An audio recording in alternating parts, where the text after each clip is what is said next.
if it was just about the money, I would be. Well, I don't know. If I had a big Lamborghini and that. I don't know. I wouldn't. How many bags of dust can you put in the back of one of them? I wouldn't bother with that. I'd probably just work like 10 years, retire. Would you? Yeah.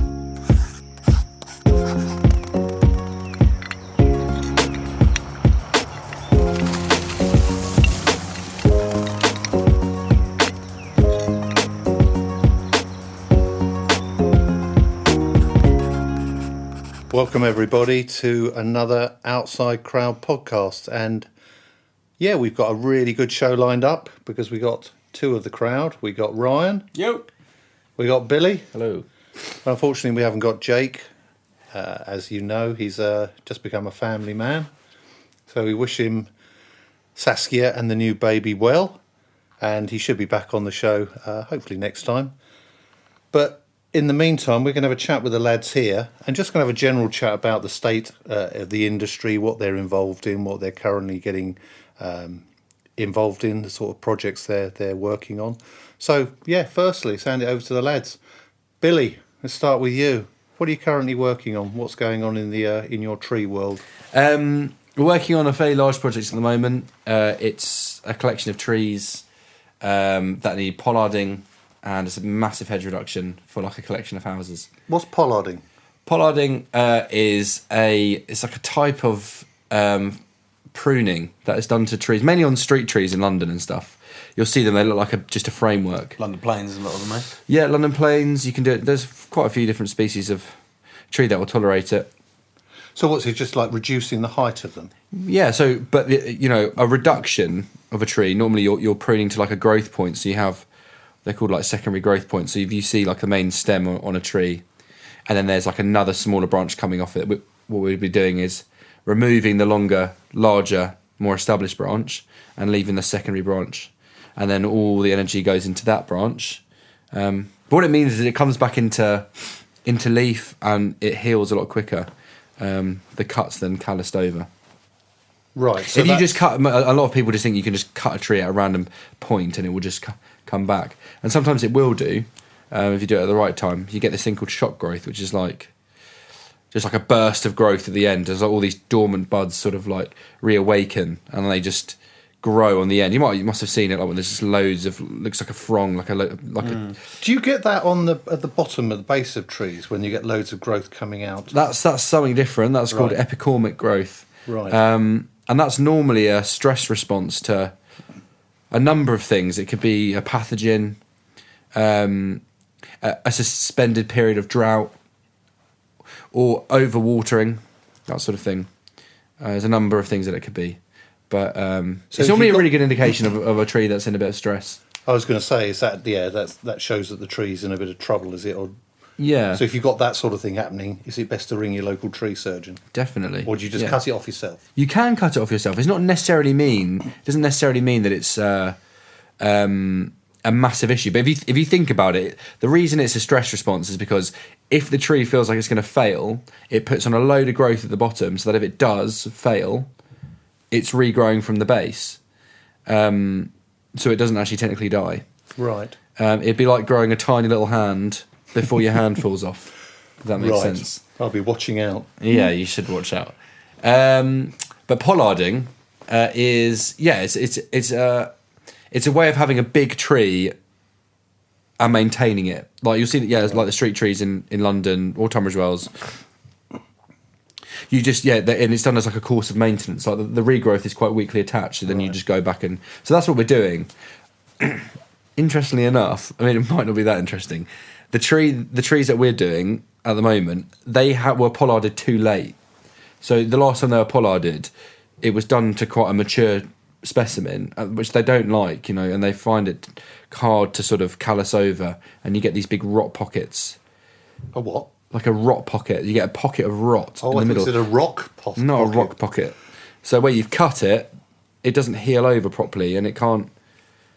It can't cut the callus round properly, and then it doesn't heal, and then you have a section that's just rotting away. It's too late. They've done it too late. Yeah, so it's a good type of formative pruning. If you do it when it's young, then it can cope with it. Right. But that's what we're doing at the moment. Okay. Because it has to be done off. Really, every 5 or 6 years you want to be doing it. which is good for me because Yes. ka-ching. Keeps you busy, doesn't it? Yeah. And you got to be kept busy. How about you, Ryan? How are you keeping busy at the moment? At the moment, we're busy enough at the moment. We're not too bad. Got a couple of lads out on a job. So we're not too bad. Working in Tunbridge Wells at the moment. We've got a job in Tunbridge Wells. Quite a few aspects of the job. It's quite nice. We've got there's pergolas going in, patio, brick walls, and a lot of fencing being done. So yeah, lots of different aspects for the lads to attack, and we've got quite a few quotes coming in. So the quotes are coming in, so it's a lot of time spent doing Good stuff. Quoting. Good stuff. Yeah. How do you get in the quotes and things at the moment? Is it just because they're getting to know who you are and calling you up on reputation? Well, yeah, I think there is a lot of that. We do. I think the last couple of quotes we've done are clients we've dealt with before. So whether they're having more work done, or there's one of our clients had a nice feature in the garden that they seen our work next to it, and at the time of doing it, it was actually it doesn't now that work doesn't look as well. Might get you back, and yeah, lo and behold, got a phone call this morning saying, can we come and have a look? So yeah, I mean, we're lots of running around looking at projects, but it's getting lighter in the evenings. Yeah, it's starting to happen. Do you think also there's just the fact that it's the time of year as well? People are starting to think about having their gardens done. Yeah, looking at it, thinking they want to spend time in the garden. Yeah, absolutely. I think there's I think projects get they get put on the back burner. Beginning of November there.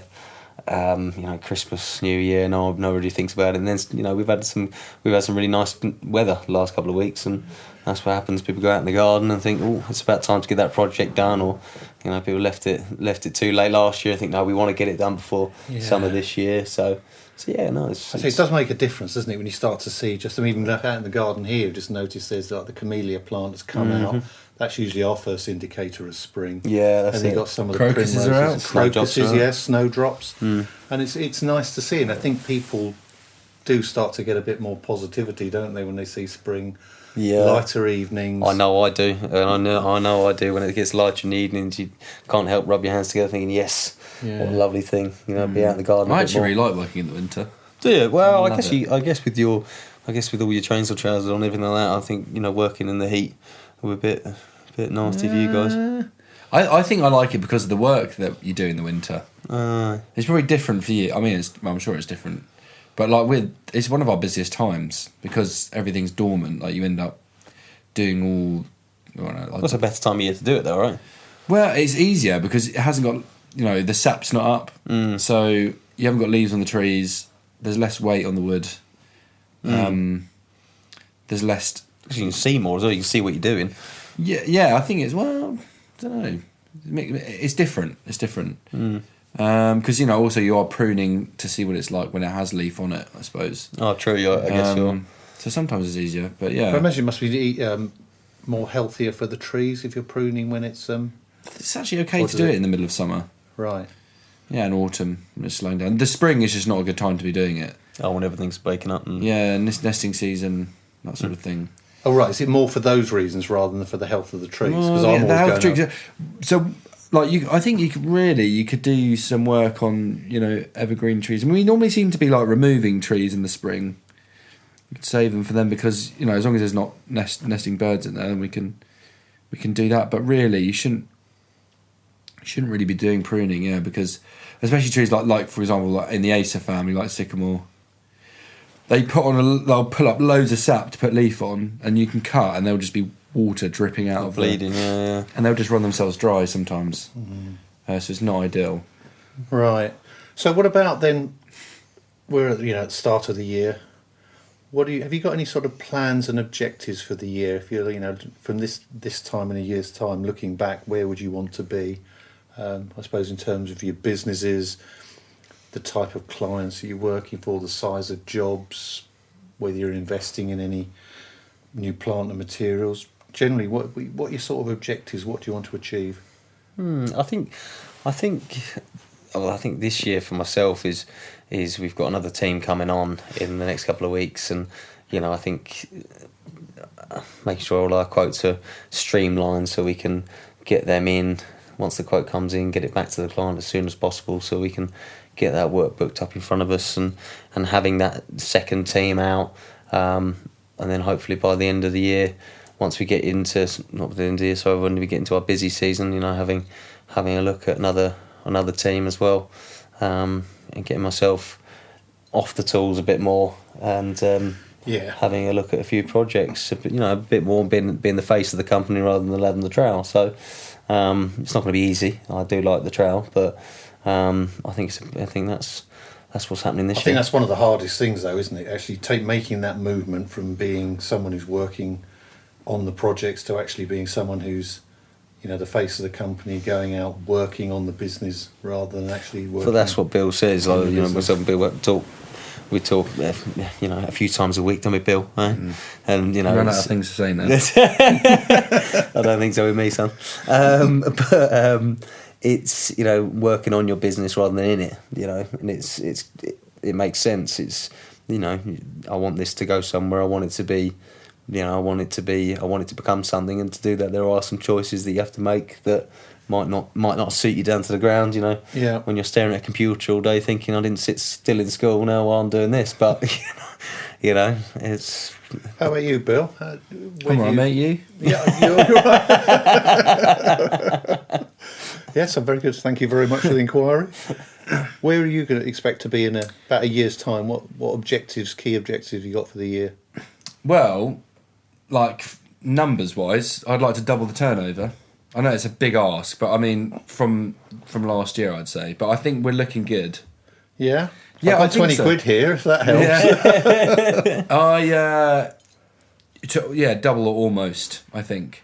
But I suppose if you're cutting across you there, sorry, if you're looking to double your turnover, how am I going to do it?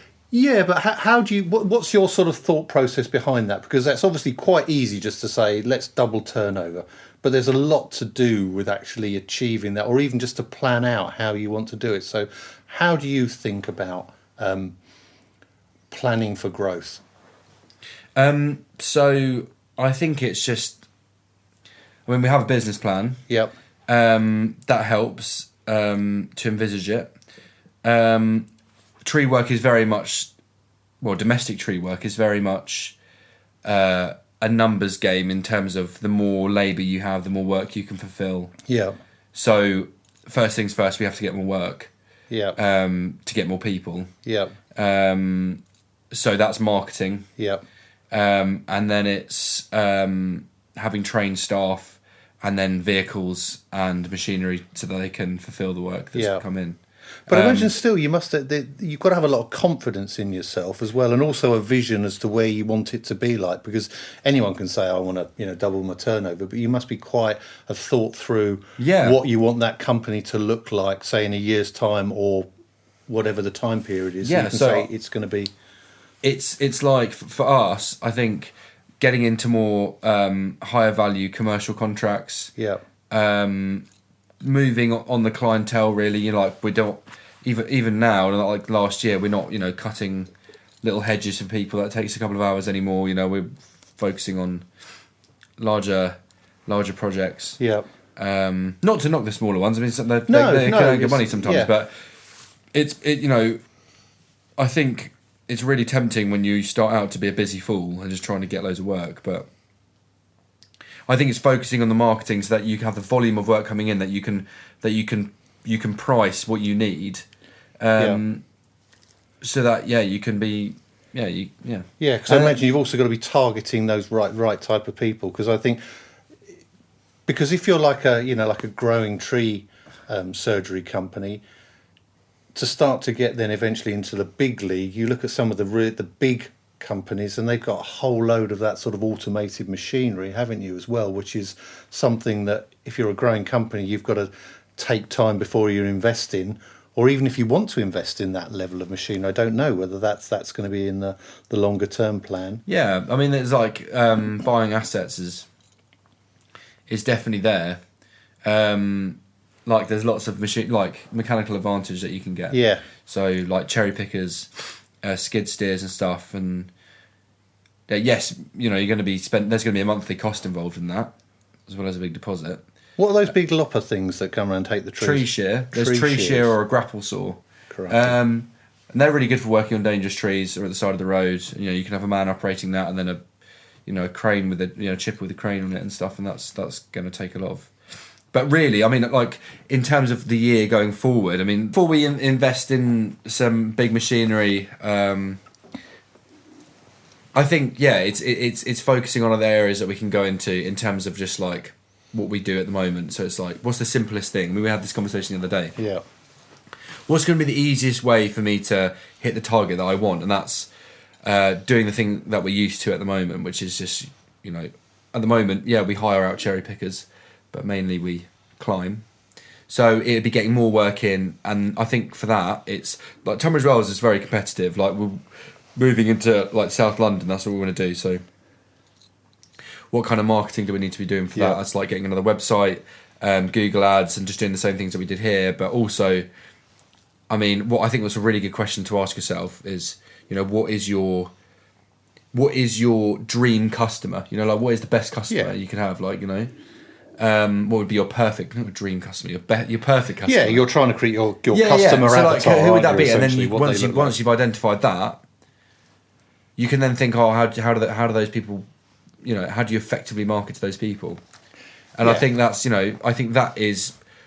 I think I'm going through the motions at the moment about how we're gonna fulfill that. I mean, it's just a number, but I mean, I think it's achievable. Yeah, but I think very much it is really, because once you start, I mean, the first thing is actually calculating what those numbers are. So you're saying if you then start doubling your team and you're taking on an extra person, you can start to see what that adds to your turnover. You can start to see what costs you actually add to your company as well, and you can see what the actual margin, the profit margin, and another person adds to your company.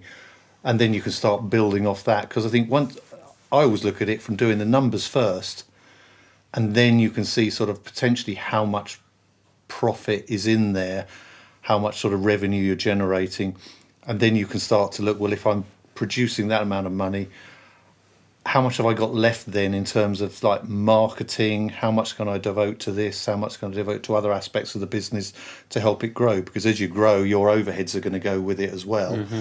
But you still want to sort of make sure that you can maintain a suitable margin to make it worthwhile. Mm. How about you, Ryan? What sort of things are you looking at in terms of, growth? Are you looking to invest in more equipment, more... you bought a new van recently, haven't you? So is there more stuff on the horizon? Well, I think kit-wise, I mean, I think, like Bill was saying, I think the kit what we've got, I don't feel there's anything, maybe down the line, getting ourselves a digger and a track dumper, but I think that's next year's plan. I think this year will be having the tools that we've got already, to then, to split them up into two teams, excuse me, we'll be doubling the amount of kit we have, just of what we've got, because, exactly what Bill said, what can you do now, and what we can do now with the kit we've got, because we do have a lot of good kit and I'll make sure of it. I think it's just, there's gonna be a time where we're gonna have to spend a bit more on doubling that amount of kit that we have, so we have two sets of stuff so the lads can go out and make sure they have all the kit that they need for the projects. Right. And who is your sort of ideal customer? Because I imagine, and I suppose you say with Bill as well, because not all of the customers are necessarily just going to be individuals who live down the road. You're going to be looking at things like, I imagine garden designers as well, and progressing into that avenue. Is that something you're thinking about? Yeah, absolutely. We've in the last couple of weeks we've been in talks with a few different designers that want us to come on and quote for a few projects for them, which is really nice to hear. The clients that we're looking for are people who want the attention to detail. They're after the detail, and that's what they're looking for. They're looking for quality, and that's that'd be great for us. And quality comes at a price, so. It'd be great if someone was looking for quality in the first place. And, yes. And that's... I think often, I imagine, if they come with a garden designer coming through them, they know they're going to be spending a bit more on the design process, so that the whole garden refurb is going to cost a bit more than just your normal patio and turfing type job. Yeah, it does. And the thing is, once someone has communicated with the designer, or they come to us and ask for a designer, we then we can then have serious conversations with, right, these guys have thought about this. This is a we'd like to do this to our garden. We want to do it right. We want to do it once. We want to, want it to look the best. You're the professional. How do we do it? And from there we can start the ball rolling, and it's a lot easier process. Yeah. It is, but I think everyone goes through that, where you get that stage where a lot of people want. They're looking for you to quote, and you quote for something, and suddenly it's well out of the budget. You think, well, that's all I do is put the numbers from the tape measure into the calculation and send it over. And I think that once we start moving away a bit more from clients like that, I think that's happening. I think it's happening naturally. I think because now we are getting recognised in our field for what we do, and people are coming to us and coming back to us as well. Yeah, because it's a slow burner, isn't it? With any sort of company, it's like trying to build it up. It's putting systems in the company so that all the admin side works effectively. Mm-hmm. Because there's a lot of things you've got to do. You've got to think about, your insurance, things like, professional indemnity if necessary. Yeah. There's all that sort of stuff that's got to be run effectively. And then you've got to have a reasonably slick marketing campaign. So your website, your... I don't know, Google Ads, whatever. But it's not just that, because there's also things like if you're going to get into commercial work as well, or working for other commercial companies, you've got to think about how you market to them. And marketing to commercial company organisations it's completely different. Is different to marketing to individuals, isn't it? How do you find that? How do you go about that, Bill? Any thoughts on what you like and what you dislike? Fairly new to it, actually. Yeah. So we do like a few, as I said before, schools and stuff, but we were just approached for that. Yeah. But from my understanding, because as I said, I'm quite new to it. It's different. I think there is occasionally you're going to get just recommended by someone, and they'll be like, "Oh, I know a tree surgeon, whatever," and they're part of the procurement team, whatever. Yeah. But really, if you want to get on the approved contractor list for some big companies or something like that, then it's got to be outreach, hasn't it? So finding those people, the decision makers, if you will. So LinkedIn, phoning, asking around, networking, that sort of thing, and then council contracts. That's just that they're on those bidding websites. So it's signing up there, putting your company details in. It's like Proactis, and then then you can tender for those contracts. Yeah. But there's so much more that goes with it, isn't it? Because I imagine, say, when at my company, you find your work on a business-to-business sort of marketing thing is very much more focusing on the type of companies that you want to work for and finding the people that you want to work for. And then, so there is that, getting that relationship. Because if you find the right one person within a company, that one person can generate a lot more work for you on different contracts than, say, one private individual who's just got, say, one garden with some trees or needs some gardening work done. So it's there's quite a difference to be done in the approach to marketing. That's why things like LinkedIn is very good for finding people. Yeah. But also, I was going to say, it's also making sure that you've got those systems in place for your company, because if you are going to be tendering for work with commercial companies, they'll often want to be seeing things like, can your company handle it? Have you got all the health and safety policies in place? Have you got all your various things like, the various Method sort of statements. ethical policies, modern slavery, anti-bribery policies, all those types of things in place. So there's a lot more bureaucracy that goes in with it as well, and it makes it, it's a different animal in terms of bidding. How do you find it, Ryan? Is that something you're looking to get into, or you prefer to sort of stay within the sort of, well, not private client? Well, no, it's not. It's not something that we have looked into it, and people have asked us in the past of projects, and it's I think at the moment where we are in the private sector, we are quite content, because we are we're building gardens for individual people. It's something we do enjoy, but there are things where you see, well-being centres, being done and stuff like that, and you think, wow, we'd love to be a part of that. Yeah. Because that's, for me, it'd be absolutely amazing. So, but before I look down that avenue, yes, it would be, having a conversation with Bill, about how he went about it, because there's going to be some things that we need to make sure of before I even start on that road. Because there's also, isn't there, opportunities for working, at things like places like, ultimately producing gardens for the big sort of horticultural shows. Chelsea, I mean, Chelsea, that'd be very cool, wouldn't it? Yeah, oh, yeah. How good is that to be able to produce a garden for somewhere like at Chelsea? If you can get on the Chelsea Flower Show, I've heard it generates an outrageous amount of work. Yeah, yeah, massively. I mean, I've always heard good things. And it would be an absolute dream come true. It would be, and I guess that for me it wouldn't. Yes. How'd you do it? It might not. It might create quite a bit of work, but I guess I'd be so excited. I don't even know how you would. I don't even know how you. I don't know how you get onto shows. I don't know how it works. I don't know. Well, we might be discussing that in future podcasts. So we've got some people who've been involved in Chelsea, so we'll keep that one quiet for the moment. Right, big secrets. Yeah, no, that's it. But there is. It can, exposure like that, because also things like, I imagine writing articles, all that type of stuff. Getting exposure in local press as well is brilliant for your company. And often you find, I imagine, a lot of the local magazines are looking for copy to include within their magazine. So we used to find that was a great thing for, I'd write some articles for Construction News, and I remember getting like a series of those, 4 or 5, and it was just great publicity. Yeah. Well, and also didn't you do one recently? So, yeah. And there's a local magazine that's gonna put it out, I think. Yeah. So, what's the magazine? Well, can I say? You can indeed. Why not? I don't know. Local lifestyle. Is it local lifestyle? I can't remember.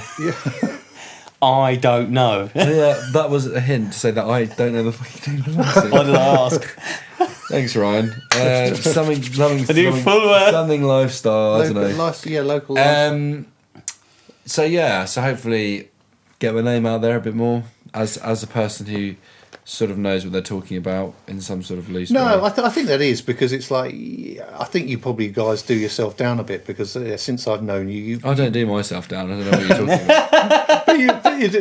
but you always produce like good work. The quality of the work is always there. So it's like building, I always think if you can do the project well, then you've got the chance of actually producing good work and building a business. You are right there, because there was, many times I'm in a conversation. Yeah, sorry. You were talking.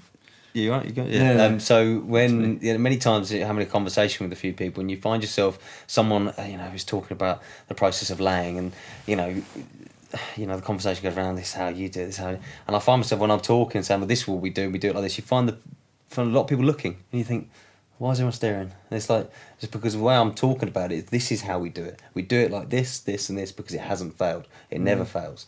That's why we do it the way we do it. So, I think I even said to you the other day about, what we do in our industry. We care. We do care what we do, and make sure we do it right. So don't down-trowel yourself, because we are professionals in what we do, So, and we know it.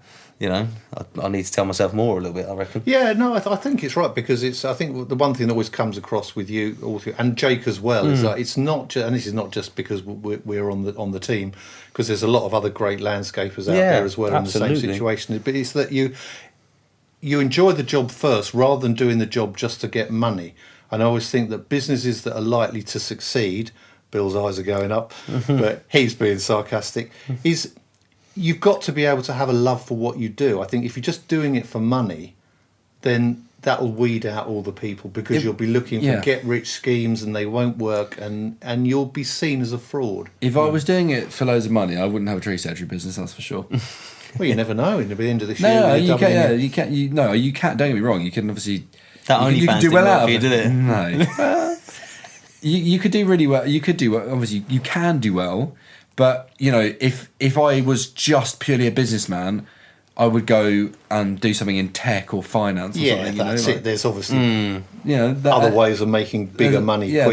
There is. But I think, for me personally, for me to do well, I have to, when I say do well, I don't just mean money. I mean be happy and live a fulfilling life. I just have to be doing something I'm actually genuinely interested in. That's something you enjoy. That's it. And because I would have no motivation. I would have zero motivation, because if it was something if it was just about the money, I would be. Well, I don't know. If I had a big Lamborghini and that. I don't know. I suppose I wouldn't. How many bags of dust can you put in the back of one of them? I wouldn't bother with that. I'd probably just work like 10 years, retire. Would you? Yeah. But that's what gets me is like working 10 years and then when said then they retire and you think, okay, so what if you're like say 30 now, work for 10 years, 40, you've still got to have a purpose in life after that, isn't it? And it's Golf, boats, Golf. fast cars. You wouldn't knock Golf. Snarber can't on. play golf. No, God, I don't know. Right, well, I suppose we're getting towards the end of our allotted time. But last time we had some quick fire questions, which I think proved very popular with the viewers. And actually, our viewing audience is coming around from all around the world. We've got listeners from America, Really? Holland. Hey. Yeah, so yeah, welcome to all you guys and everyone else around the world. Wales. So yeah, we want a quick fire questions. I've just got a few here for for you. Right, I've got the first one's come up here. How often do you floss?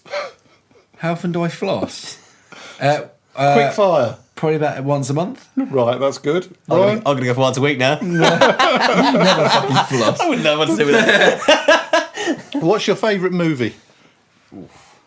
Oh God, that's really hard to answer that. I like Django Unchained. That's a good Right. film. Heat. Heat. What's that? What do you mean? What's that? I've never heard of it either. You've never... Yeah, right. Next question. Yeah. What is your favourite board game? Oh, Articulate, definitely. Well, we've got a couple of board games there. What about Connect 4? That's not a Four, board that's the game. one What's you wrong can with a think board of. game? You get it on a board, it comes in a box, you open it up, it's on a board. Okay. Which... Monopoly. Monopoly. Who's your favourite Disney character? Oh. My favourite Disney character is probably the Beast, I'd say. The Beast. Yeah, Beauty and the Beast. Oh, right. Wow. Yeah. Is he really? Yeah, Fair he's play. an absolute beast, isn't he? Yeah. Yeah. Do you see yourself in that? That's me. Yeah. How about you, Ryan? Soft and gentle on the inside. Absolute beast on the outside. What would I... Disney character... I always like Fox and the Hound, so I guess the Fox or the Hound, whichever one. Right, okay, and last one. What dish do you cook the best? What dish do I cook the best? Oh. This is going to sound really... This is the quick fire round, Bill. Okay. I was about to go down this amazing... I do a very nice harissa couscous roasted vegetable jobby with the confit garlic and chili and the halloumi and the truffle oil with the tomato. Oh my God, it's unbelievable. Well, I'll be having that next time I come around yours. Yeah. You're going on about your scrambled eggs the other day. Carbonara. I like How are you making a carbonara though? No, I'm not even going down this road. No, Right, No, Ryan, no, quick no, fire cream in it. answer, Ryan. What was yours? Carbonara. Carbonara. Wish that was a quick answer. There you go, that's what I got. Right. Okay. Well, there you go. There's more insights into our crew or our crowd even. And yeah, wraps it up for today. And yeah, thank you everyone for listening. And we should have another good one lined up next week with another mystery guest lined up for you. So see you next time on the Outside Crowd. Thanks, guys. See you, boys.